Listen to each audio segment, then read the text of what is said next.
and bring in from the SEC Network, part of the Good Works team. We will get to the Allstate Good Works team. Matt Stinchcomb joins us here on the new Sentinel Sports page.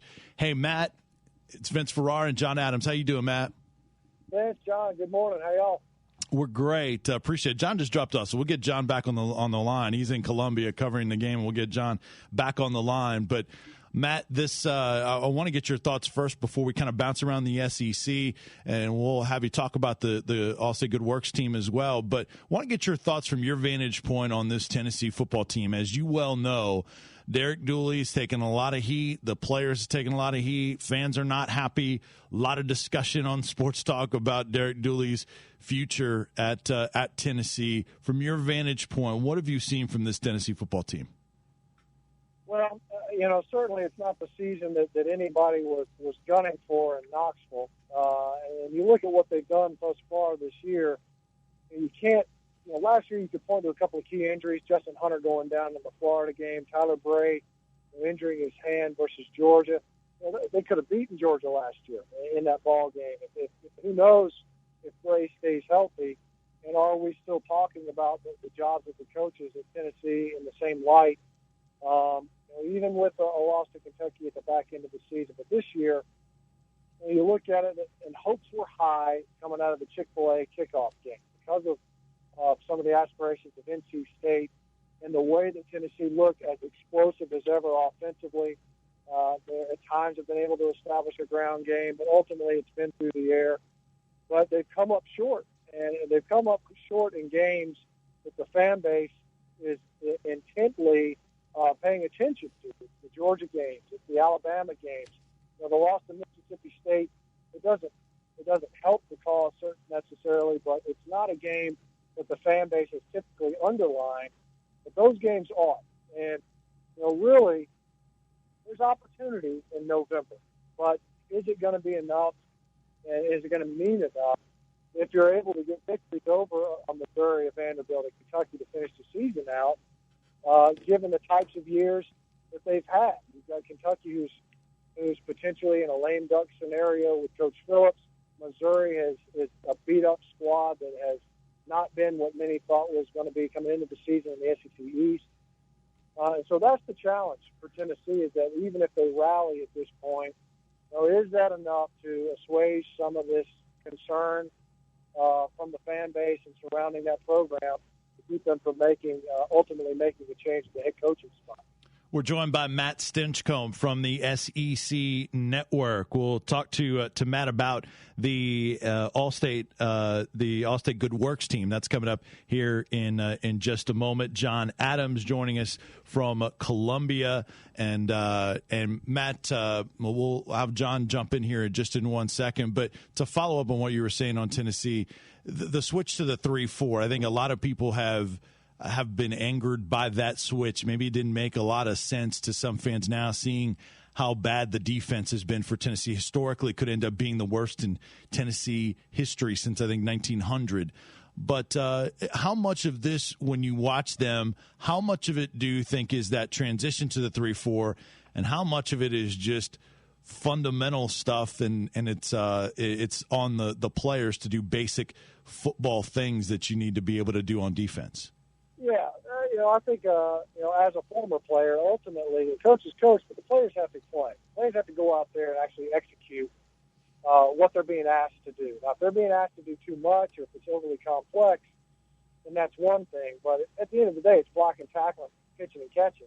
And you look at Tennessee and all these teams that transition to the 3-4, there are growing pains. Georgia went through it in year one under Todd Grantham. It's something that fans need to keep in mind, is that every defense has a three-down lineman element to it. Everybody's got it. It's like the spread offense. Everybody has spread sets. Now, they just don't operate it out of their base all the time, so it's not their default. But they've got it in there. So it's not like, we've only got three-down linemen. We've never done this before. That's not the case. But, moving to a base and making that your base element, there's transition there. There's transition from a personnel standpoint. The idea behind it largely is it's easier to find linebackers than it is to find defensive ends that can rush the passer and set the edge versus the run. And, the unfortunate part for teams that are in flux is that when you make that transition from 4-3 to 3-4, 3-4 to 4-3, is if you don't enjoy success and if you're in a somewhat tenuous situation from a coaching standpoint, you may not ever get to the point where you've established that new formation, or at least that new base formation. And it takes some unique personnel. You've got a big body in the colors up there, but you need some depth, and you need guys that can anchor the center of that defense, much like a Terrence Cody or a Josh Chapman, or this year a Jesse Williams at Alabama, at Georgia it's Kwame Gathers or Jonathan Jenkins. You've got to have some depth. You've got to have that centerpiece to set the anchor in the middle part of that 3-4. You've got a big body, but everybody else has to understand how they fit into it. And I don't know necessarily if that's been the case thus far in Knoxville. We're talking to Matt Stinchcomb from the SEC Network. Will be the analyst for Texas A&M and Auburn this weekend. John? Matt, I wanted to ask you about another defense. Georgia supposedly has all these high draft picks. You mentioned Jenkins. You look at Jarvis Jones, Alex Ogletree. These guys are supposed to be really outstanding players, and I'm not seeing the production from that defense. I was baffled watching the replay of the Kentucky-Georgia game that Kentucky, of all teams, could simply line up and run the ball on Georgia. What do you think the problem is with those guys? Well, if you read the press clippings from this past week, one of Georgia's own defenders, Sean Williams, their safeties, had a pretty good year. He thinks that they're just playing soft. They're not playing with an edge, and they're not. There's not enough intent on the defensive side of the ball. And you talk about draft picks. I think there's certainly talent. When you return 9 guys from a squad that was one of the better defenses in the country from a year ago, they certainly have talent at every level. And Jonathan Jenkins, who could be a game changer at the nose tackle position. Alex Ogletree, in my mind, is one of the best inside linebackers that you'll find in the country. And the back end, who has playmakers. And to me, I would circle Sean Williams as that guy as opposed to Bakari Rambo. There's no reason that that defense, given its personnel and its familiarity with the 3-4, shouldn't perform better than it has. Suspension, I think, delayed some of their progress, or at least some of their establishing that defense earlier this year. But ultimately, if you believe what's coming out of the locker room and what seems to be the case on Saturdays, is this defense has lost a little bit of its edge, and they need to regain that in a hurry in time for a 3:30 kick tomorrow versus Florida. Hey, Matt, when I read Sean Williams' comments, it kind of confirmed what I was wondering, because do you think maybe some of these guys are looking ahead to the NFL already? Yeah, I don't know. I've seen guys that are sophomores, aren't even eligible for the draft, and they can lose their edge in that regard. I don't know necessarily what the motivation is, but I don't think that you can say, the talent's not there for them to play better than they are. That's not the case. Jarvis Jones has been nicked up the past couple of weeks. He's missed time this year, but he's one player. There's 10 other guys out there on the defense. If they're looking to play it on Sundays, you can't accelerate that process, and the best way to help your draft stock is to go out there and play ball on Saturdays. But maybe it's press clipping. I don't know what it is, but when it's Georgia, Florida, if there's disinterest at that point, then you've got a serious problem. It might be time to stick somebody else in there. Joined by Matt Stinchcomb from the SEC Network. We'll talk to Matt about the All-State AFC Good Works team here in just a moment. Want to get your thoughts on Mississippi State, Alabama. How much of a threat does Mississippi State bring to the table against number 1 Alabama? Well, they're undefeated, and they're sitting there. Dan Mullen's done a good job. He finally gets a victory over a West Division opponent other than Ole Miss. That said, I'm not sure that what Mississippi State has done thus far says that they should be this overt threat versus Alabama. Alabama, to me, as complete as they are, to hear a coach like Gary Pinkel at Missouri, who's seen some pretty good teams in his time in the Big 12, and certainly this is his first foray into the SEC, for him to say that that's maybe the best football team I've ever seen ever, that's incredibly high praise from a guy who doesn't throw around superlatives like that very, very often. So, to me, Mississippi State, they're a challenge, to be sure. But the idea that they're undefeated, I think a lot of the conversation is centered around that. But you look at the ball games that they've played, They had a close one versus Troy, but they get a victory over Auburn. They beat Kentucky, they beat Tennessee. But what do we take from those victories? These are all teams that have struggled so far this season. I don't know what it says about Mississippi State. I think that they actually set the bar for themselves in this ball game tomorrow versus Alabama, but I don't think that you can point to the fact that they're undefeated as saying they should be a legitimate threat to an established Alabama football team. They're a beat-up Alabama football team, but they're deep enough, I think, to handle business versus the Bulldogs. John? Man, I think sometimes going back through past years, Mississippi State has been a very dangerous team in an underdog role. Now it goes into this game as undefeated right there with Alabama. That actually might hurt it. Yeah, they're not sneaking up on anybody, that's for sure. I mean, the idea of ambush is toast when you're undefeated coming into it. And Dan Mullen, I don't want to discount or diminish the job that Dan Mullen has done. He's done a great job.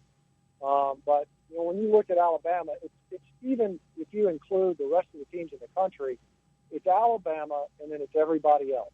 You can say that Oregon has had a level of consistency of excellence under Chip Kelly. But right now, Alabama's got 2 national championships to show for their efforts. Certainly, I think that they are the standard setter for everybody else in the college football landscape. Dan Mullen's chipped his way back into contention. I think this is the year where they've been more competitive than ever. But I don't think that it's enough versus the Crimson Tide Saturday. We're visiting with Matt Stinchcomb from the SEC Network. Matt will be the color analyst for the Texas A&M at Auburn game. That will be on ESPNU, 7 o'clock Eastern time with Clay Matvick, and frequent part of the SEC Network, the SEC coverage on the SEC Network. Matt, give me a quick thought on that game. Obviously, Johnny Football is much talked about and what he's done for A&M and them transitioning into the SEC, and then the heat that Gene Chizik is under there at Auburn. Give me your thoughts on that game. Well, it's a big game for Auburn. This is the last, I think, legit shot, or the best shot, I should say, of a victory over a ranked opponent. A&M has surprised a lot of people, I think, this season with their performance. Ultimately, it comes down to can you contain Johnny Manziel and really keep him in the pocket, force him to throw, which is a very, very difficult thing to do. They've got an excellent offensive pair of in the country, Matthews and Luke Jokel. But even when things break down, Johnny Manziel is lethal as an innovator. Even if it's not the called play, it's what he does after the ball is snapped with the ball in his hands. It's scary. And obviously Auburn needs to get this victory to have something to point towards as a positive so far this season. If we look at the roster, we talked about this AFCA Good Works team. Philip Lutzenkirchen is on that team this year. He's a great kid, a heck of a football player. They lost him to a season-ending hip injury. They're not going to have his services anymore. All he did was catch touchdowns for Auburn. It's a challenge for them as they lose guys like that aren't only just good football players, they're character guys. Those are the guys that you want in your locker room that are doing things beyond just the football field and outside the line. At least he's getting the recognition that he deserves with this National Good Works team that the All-State and the AFCA has been able to put together the past 21 years. Well, Matt, I know you've been a part of that for a number of years. Just to finish that thought off on the All-State AFCA Good Works team. We've talked to you at media days, and you've been representing them for a while, and there's a lot of quality players and a quality young men on that team. Yeah, and I'm honored I get to be on the selection committee, and we get about 120 submittals a year from amazing stories, guys that are just exemplary of what they're doing in their communities. And the idea behind it is what Allstate and the Football Coaches Association want to do is they want to protect the integrity of the game. They want fans to understand that the lion's share, the vast majority of the kids that play college football, the sport that everybody pays attention to and enjoys, are great kids. They're starting their own nonprofits. They're reading to kids. They're visiting senior homes. They're building houses. They're going on mission trips. It's amazing what they're doing, and it's an incredibly difficult job to choose just 22 of them, 11 at the FBS level and 11 at the FCS level. But what makes it fun for fans is this is the only national recognition that I know of where fans can vote and determine who the captain should be. So, should it be a Colin Klein who's a Heisman front runner, but he's also a member of this football team. Should it be an Aaron Murray? Should it be some of these kids from the FCS level? They can go to ESPN.com, search Good Works, and vote to see who should be the captain of this football team. And this is, to me, the most meaningful recognition you can get because it goes beyond just, the statistics, the X's and O's, and the grade point average. This is about kids, taking the time and using the platform that college football affords them to impact people around them in a positive way. Matt, really appreciate your insight. Look for you in that Texas A&M Auburn game, 7 o'clock Eastern time, 6 Central at Jordan Hare, and working on that will be on ESPNU, Texas A&M at Auburn. Really appreciate it, Matt. Good to talk to you. Have a great weekend. Thanks, guys. Thanks for having me on. Thank you. That is Matt Stinchcomb from the SEC Network. Will be on the call on ESPN at Texas A&M and Auburn.